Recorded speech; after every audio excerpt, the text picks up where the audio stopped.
यहाँ पे जो हम लोग बनाएंगे ओवरी का स्ट्रक्चर, इसमें फॉलिकुलर स्टेज भी दिखाए जाएंगे, ठीक है, लेकिन कंप्लीट नहीं दिखाएंगे। फिर ओवरी एक बार मतलब इसका स्ट्रक्चर जो है ना, जब oogenesis पढ़ेंगे तो वहाँ पर फॉलिकुलर स्टेज पढ़ना है, वहाँ पे एक बार और क्लियर किया जाएगा इसको, ठीक है।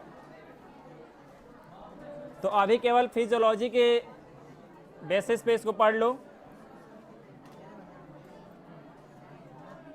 डायग्राम बनाओगे साथ में।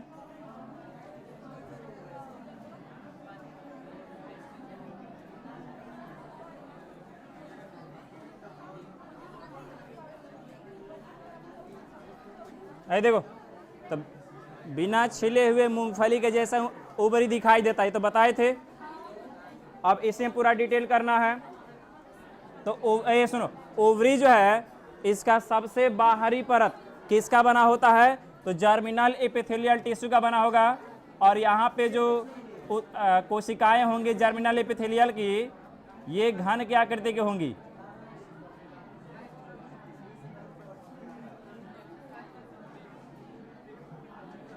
इसका जो शेप होगा ये क्यूबॉइडल होगा, ठीक है, घनाभाकार ये दिखाई देंगे।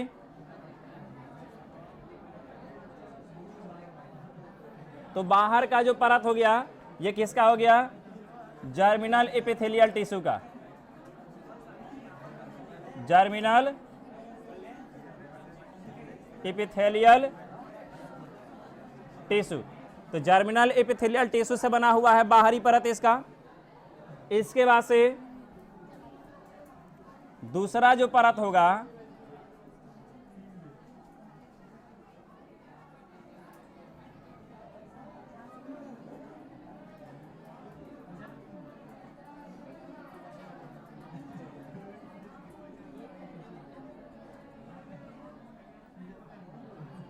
दूसरा परत होगा वेस्कुलोसा, नहीं वेस्कुलोसा नहीं, वेजिनालिस होगा।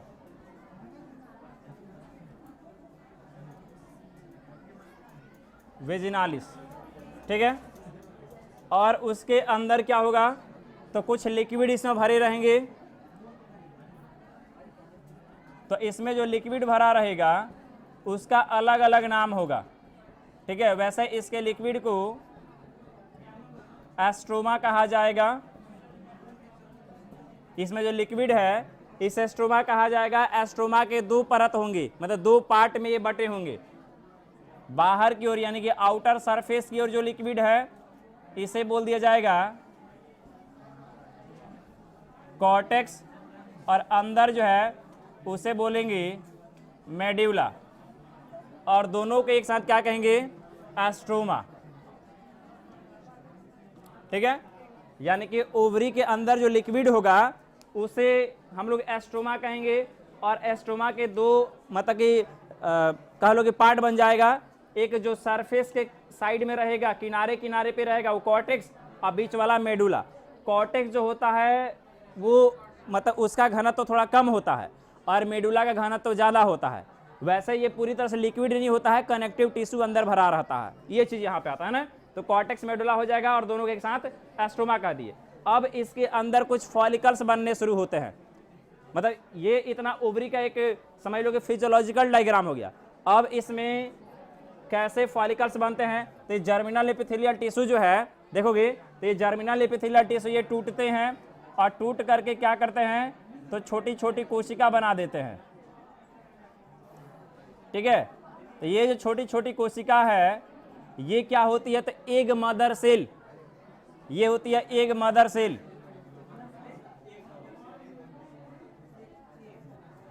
एग मदर सेल यानी इसी से एग बनने वाले हैं, ठीक है। और यहां से ये जो है आगे जा करके देखना ये कहां पे सारे डायग्राम बनेंगे। तो जितने डायग्राम बनाएंगे सब के सब कॉर्टेक्स में बनेंगे, ठीक है। तो ये एक लाइनिंग ऐसे बन जाएगा, ठीक है। फिर तो इसे हम लोग एक अलग नाम देंगे। फिर ये जो है ऐसे कुछ कोशिकाओं का ग्रुप बन जाएगा जिसे एग नेस्ट कह देंगे।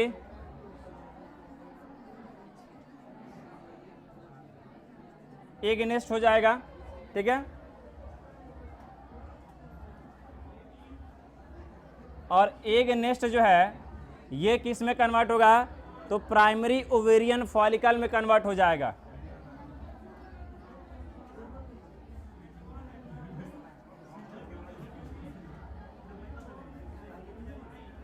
यहाँ पे ऐसे कुछ छोटी छोटी कोशिका बन जाएंगी, यानी कि एक बड़ी सी कोशिका बीच में और किनारे पे छोटी छोटी कोशिका, तो ऐसे बहुत सारी कोशिकाएं ऐसे यहाँ पे बनेंगी,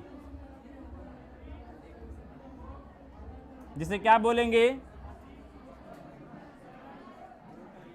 प्राइमरी ओवेरियन फॉलिकल। प्राइमरी को 1 डिग्री की तरह दिखा देंगे, बताए भी थे पहले।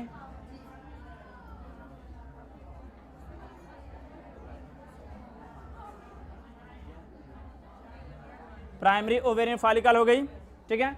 और ये जब प्राइमरी ओवेरियन फॉलिकल बन जाएंगे तो ये क्रिया यहाँ पे रुक जाएगी, यानी कि इनके ये बनने का जो क्रिया है ना ये रुक जाएगा। ये एक मदर सेल से जो आगे बढ़ते जा रही हैं ये सब क्रिया यहाँ पे रुक जाएगा, ठीक है। तो ये किस एज में ये कंप्लीट हुआ, तो ये जो देखो एक मदर सेल से प्राइमरी ओवेरियन फॉलिकल बनने का जो काम है ना कब चलता है, तो माँ के गर्भ में जब बच्ची मात्र 3 महीने की होती है तब, ठीक है। यानी कि जन्म से 6 महीने पहले से लेकर जन्म के समय तक ये चलता है, ठीक है। तो यूँ कह सकते हैं कि एम्ब्रायनिक डेवलपमेंट में एम्ब्रायनिक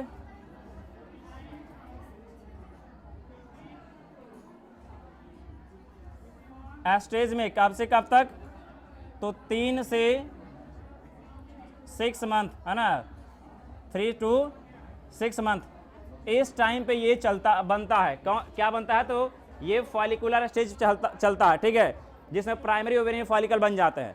और एक बार जब प्राइमरी ओवेरियन फॉलिकल बनता है तो टोटल मतलब जब जन्म होता है लड़की का तो उसमें कितने ओवेरियन फॉलिकल हो सकते हैं, तो अलग अलग बुक में अलग अलग डेटा लिखा हुआ रहेगा, एनसीईआरटी में देख लेना कितना है।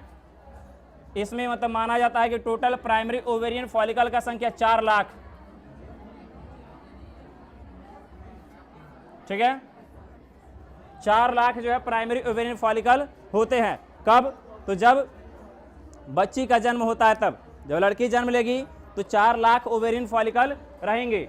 उसके बाद से ये यहाँ पे प्राइमरी ओवेरियन फॉलिकल रुका हुआ है, और जैसे ही मतलब कि प्यूबर्टी में आती है यानी यौनावस्था को प्राप्त करती है, तो यौनावस्था में क्या होता है, ये प्राइमरी ओवेरियन फॉलिकल अब क्या होता है, तो ये अब सेकेंडरी ओवेरियन फॉलिकल में बदलने लगता है, ठीक है। तो जब सेकेंडरी में बदलेगा ना तो इसके चारों तरफ ये छोटे छोटे जो कोशिका है इसका संख्या थोड़ा बढ़ने लगेगा, ठीक है। तो किनारे की जो कोशिका है इनकी संख्या बढ़ गई, तो ये क्या कहलाई, सेकेंडरी ओवेरियन फॉलिकल, ठीक है।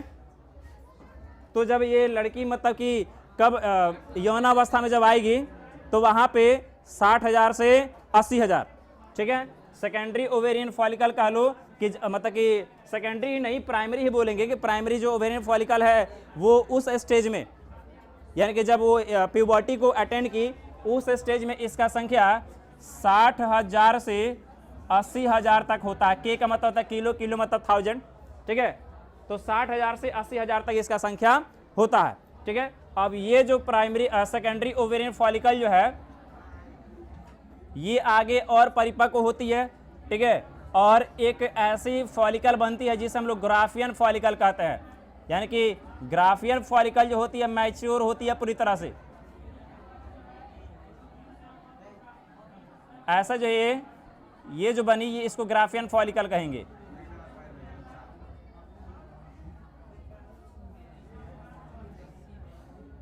ये जो है ग्राफियन फॉलिकल है,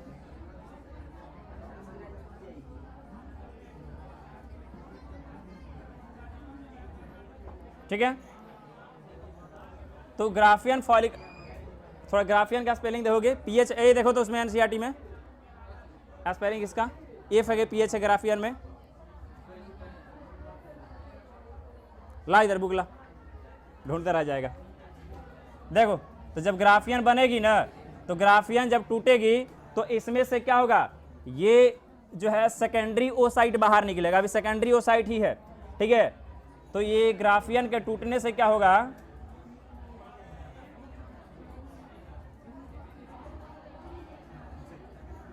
ये जब टूटेगा तो यहाँ से ये सेकेंडरी ओसाइट बाहर निकलेगा और इसी को कहा जाता है ओवुलेशन। ठीक है, ये जब टूट के निकला ये सेकेंडरी ओसाइट है।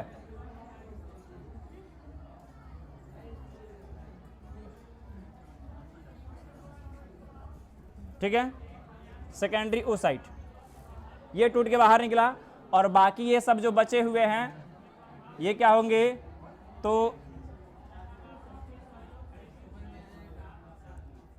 ये बन जाएंगे कार्पस ल्यूटियम और फिर टूट करके बन जाएंगे कार्पस एल्बिकेंस।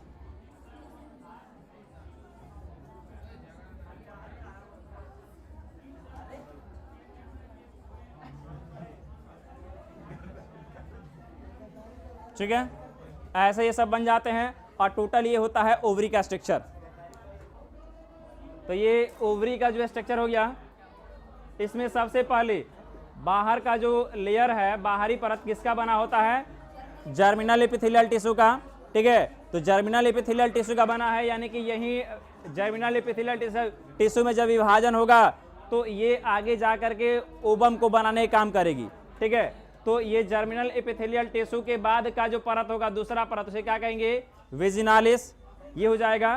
ठीक है, उसके बाद से अंदर जो है एक मतलब कि सॉफ्ट टिश्यू कह लो या फिर लिक्विड भरा रहता है, उस लिक्विड का नाम क्या हो जाएगा, एस्ट्रोमा।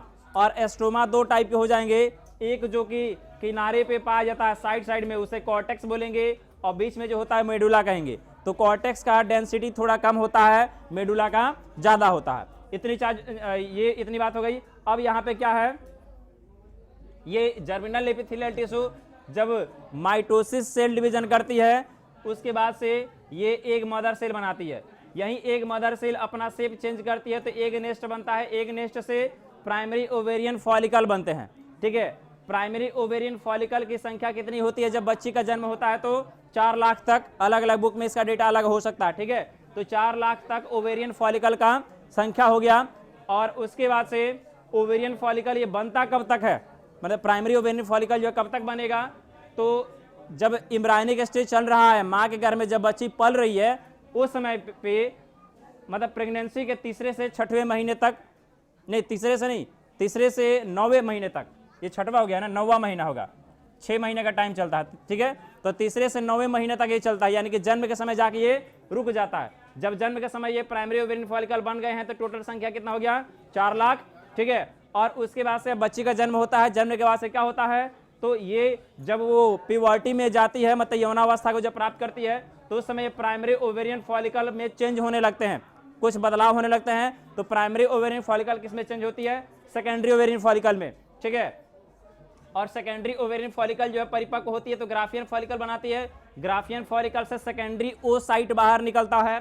ठीक है, और ये सेकेंडरी ओसाइट जो है ये बाहर निकल गया तो कहेंगे इसको oogenesis, यानी ओवुलेशन, oogenesis नहीं ओवुलेशन, ये टोटल बनने की क्रिया को oogenesis कहेंगे। तो ये हो गया ओवुलेशन, यानी कि ओवम बाहर निकल, ये सेकेंडरी ओसाइट बाहर निकल गया, इसको अभी ओवम नहीं कहेंगे। ओवम क्यों नहीं कहेंगे, अभी सेकेंडरी ओसाइट है ये। ठीक है, अंदर अभी बहुत सारी चीजें बाकी हैं, इसके सेल डिवीजन कंप्लीट नहीं हुआ है। ठीक है, उसके बाद से ये जो मतलब जो बाकी है सेल बच जाते हैं, ये कार्पस ल्यूटियम और कार्पस एल्बिकेंस में बदल जाते हैं। ठीक है, तो इस तरह से इनका टोटल स्ट्रक्चर हो गया। अब इसके बारे में डिटेल हम लोग को लिखने हैं। डायग्राम बना लिए हो, लिखना शुरू करोगे।